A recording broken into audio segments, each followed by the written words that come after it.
Hello. Today I will be painting a retro style pinup by CA3D Studios.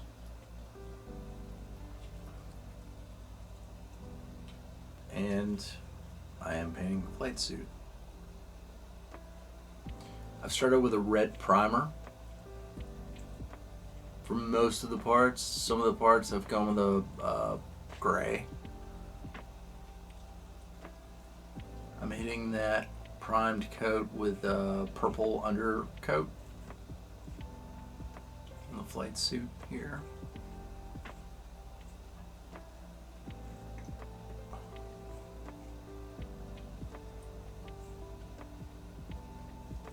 And I am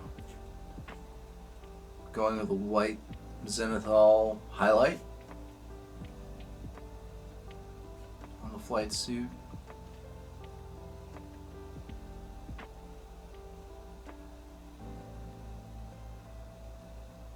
Now I'm going with the base coat, which is a yellow.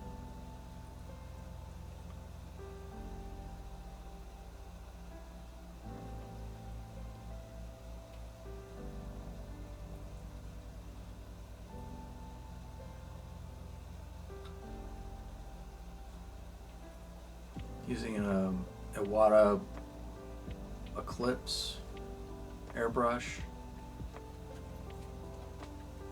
And some of the highlights with the same color, just added some white. This is a muted color. I'm not going with a bright yellow, more of a peach.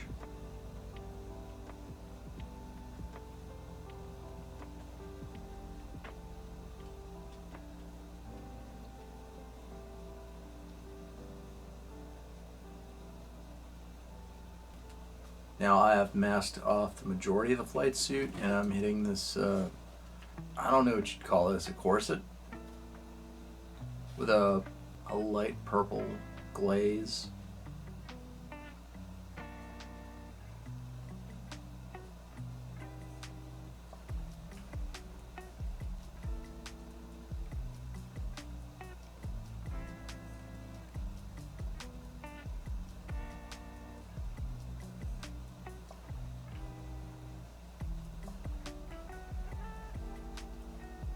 Now for the gloves and boots, I went very simply with a just a black coat. Started with a gray primer. Just went with a black.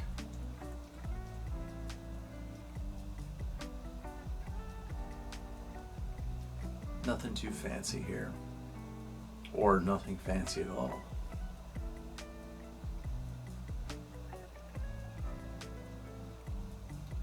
Okay, this leather jacket. I've started with a red primer,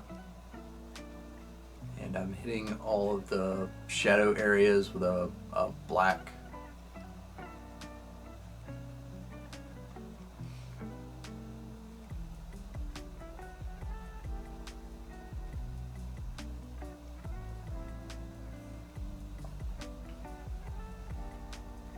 And I'm going over the whole jacket with a dark brown color to kind of help even everything out.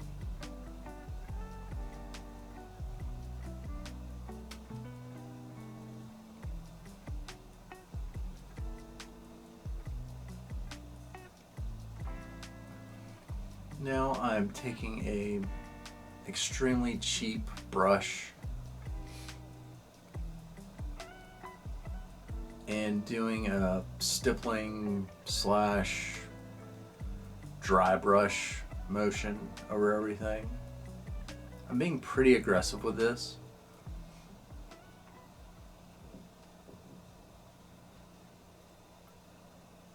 This is the best way that I've found to get a leather look that doesn't take a whole lot of time. Like I said, it's a cross between stippling and dry brushing. Kind of a wet dry brush. and I'm going over that dark leather with a medium leather. It's a craft paint.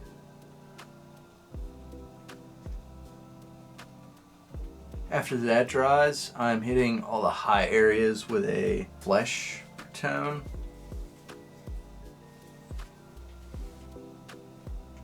Doing the same motion, just less of it.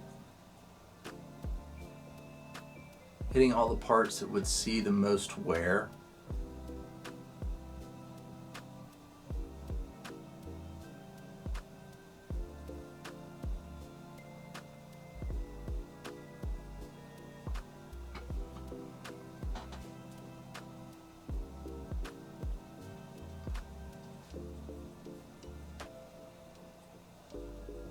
And the fact there are little brush strokes here and there is helping to simulate aged leather, so I'm all right with it. I'm not trying to disguise those. It's not like a stereotypical dry brush.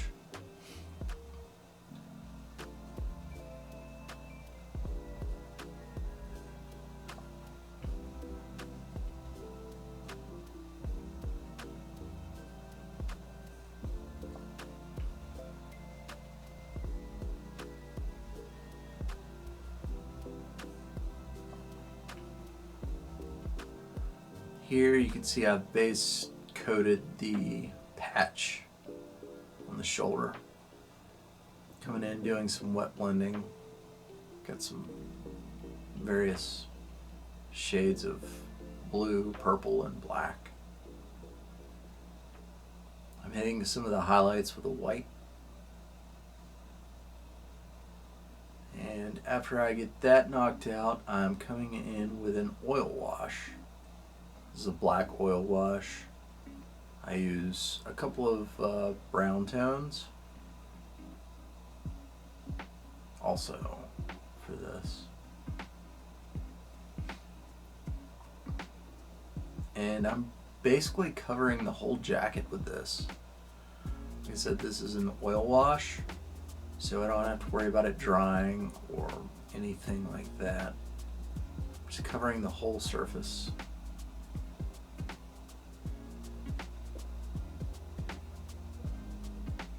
Mixing up the colors on the jacket itself.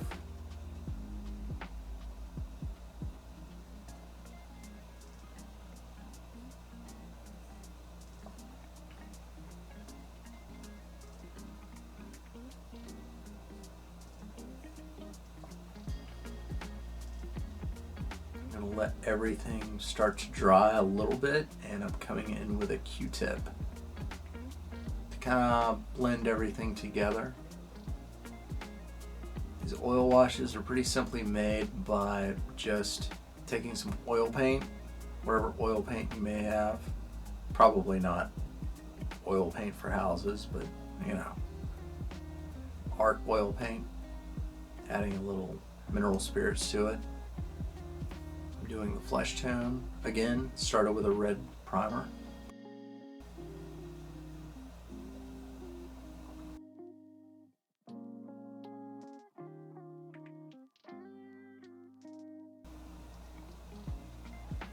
Coming in and adding a purple to pretty much everything, specifically hitting the shadows though.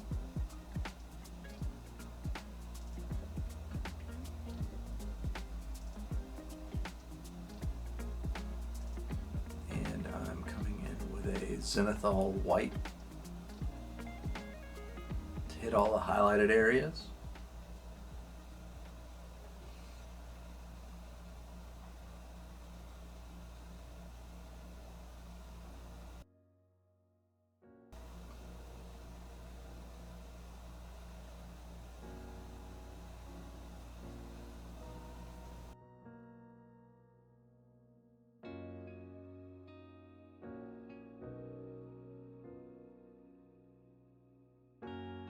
I let that dry and then I go over everything with a flesh tone.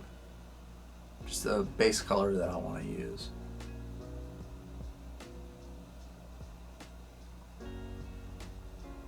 coming in here and putting a slightly more vibrant color on the lips and around the eyes. Basically anything that folds.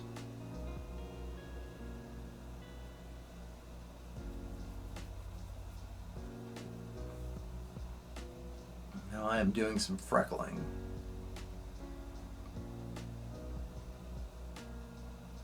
Here I'm just using an acrylic ink and turning my airbrush pressure down to like 3 or 4 psi. Basically as low as I can get it while still putting out some paint. And after all of that dries, I'm coming in with that same color that I used for the lips and the eyes earlier, and I'm putting a much heavier coat with a brush over the lips, kind of evening out that skin. Coming in now for the teeth, just going with a white, very thin coat. I do a couple of coats of that for the teeth and the eyes.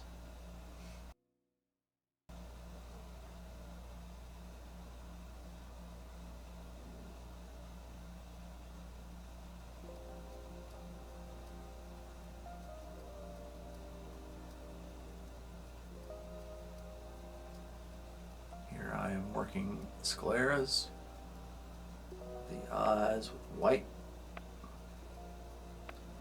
as one does.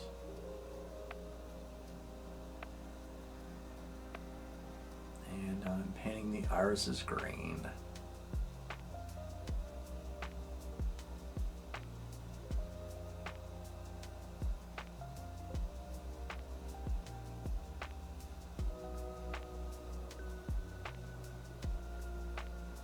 Going over the eyelashes with a black model paint. I think this is Chaos Black by Citadel, though I'm not sure that they still make that paint anymore. Whatever their opaque black is now, that's what I'm using basically.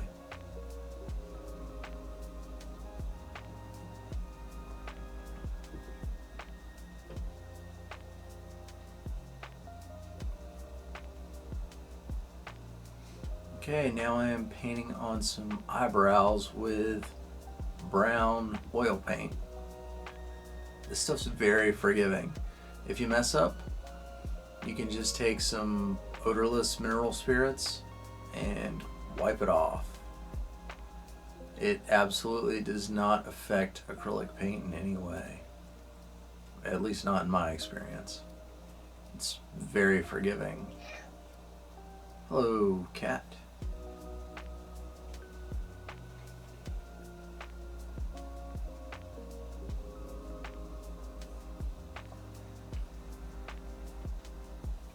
Okay, now I am coming in with some chalk pastel.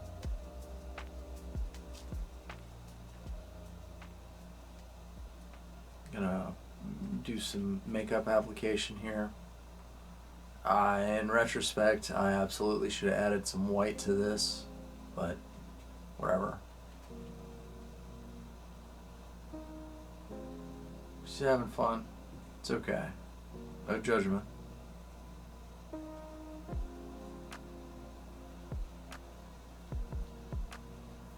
Adding a little color to the lips.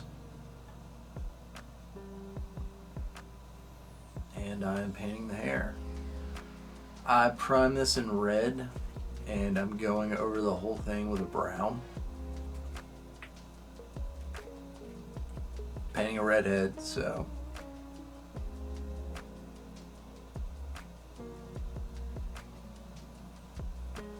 Okay, now I am going over the highlighted areas in red. And also coming in with an orange.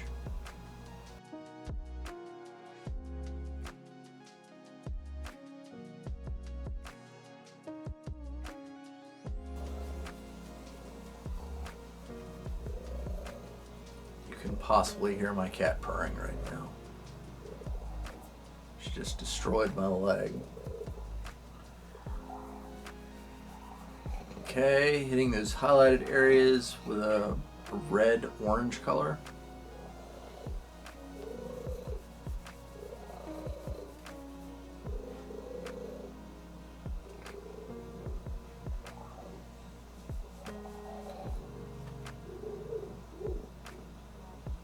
The lens on this helmet, I am painting a neon lime green.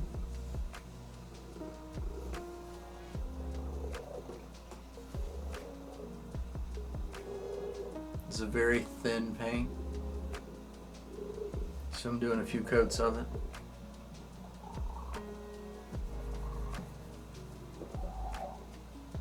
And I am going over the surface of the helmet after I've masked everything off with a blue pearlescent paint. This is just a craft paint that's got whatever they use to make pearlescent craft paint. I'm also painting the backpack with that. The majority of it, at least. Those pipes I end up going over with a metallic silver.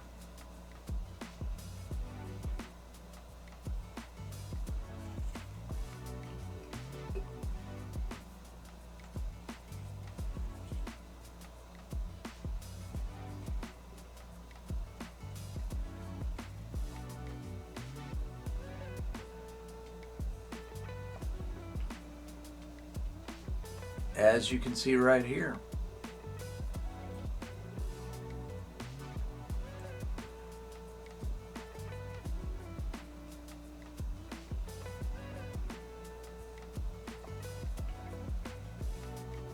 Again, I'm going in with the oil wash. This is a blue, and I'm wiping it off with mineral spirits after it dries.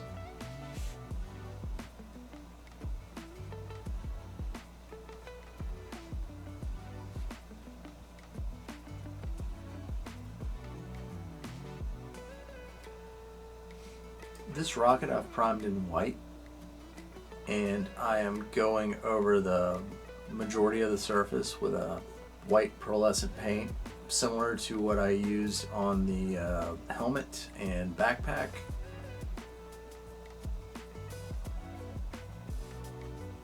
Here I'm going in with a dark blue, again pearlescent craft paint.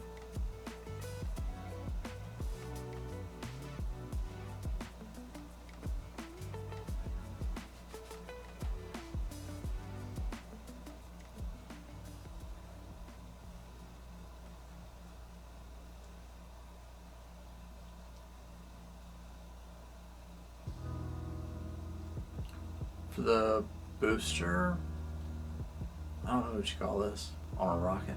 It's the rocket. I started with a white primer. I'm going over that with blue, just a blue ink. And after that, I'm going over the whole surface of the thruster with a gunmetal gray.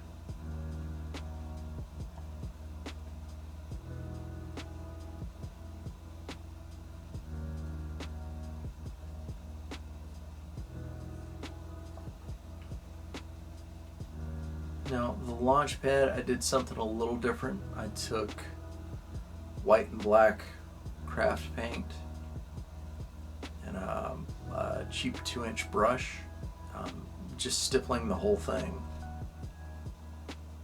to make it look like concrete, and then washing it with a brown and black acrylic.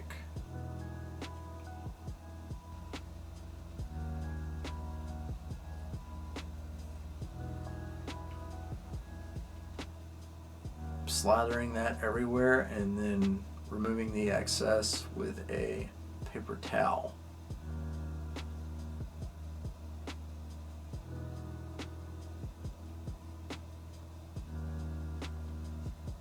very easy way to get a worn concrete look.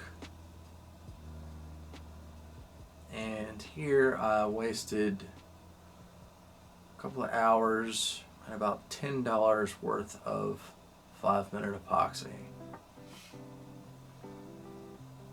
The model is holding a soda pop bottle, and I thought it would be a great idea to put 5-minute epoxy in it to make it look like actual soda, as opposed to just painting it to make it look like soda, and it was a horrible idea.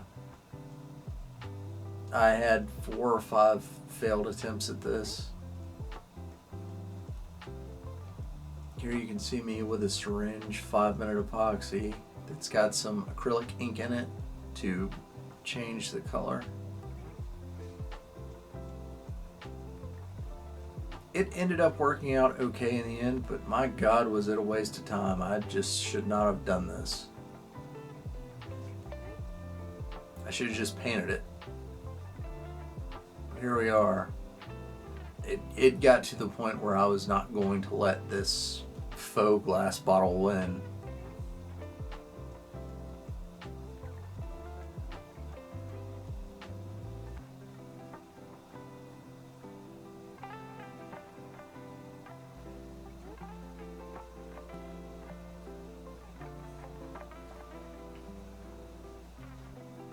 Adding a little white ink to 5-minute epoxy to create the foam or head of the drink.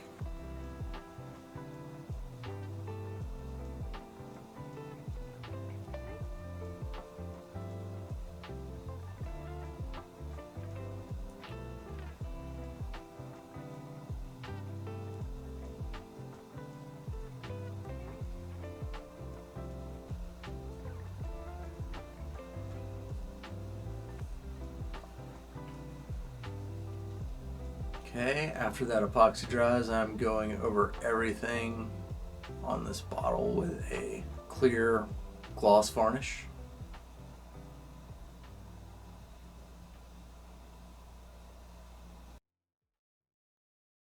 And here is the end result. I'm pretty happy with it. Could have turned out better. Could have turned out worse though. So it's a win. I'll take it.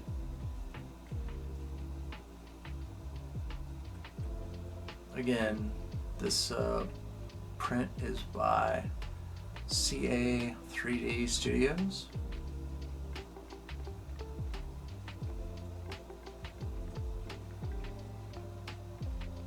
Yeah, it was a fun project.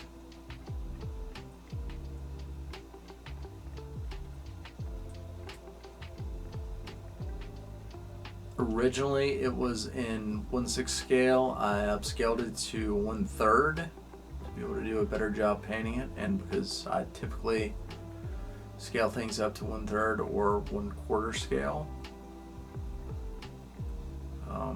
Actually this was closer to a 1/4 scale than a 1/3 scale. That's fine. But yeah, it was a fun model to paint. I enjoyed it. I'm sure I'll paint more of those. Not this specific model probably, but CA3D Studios. Solid.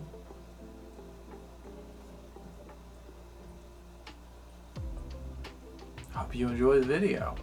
Maybe you learned something. If not, sorry. Maybe next time. Thanks for watching.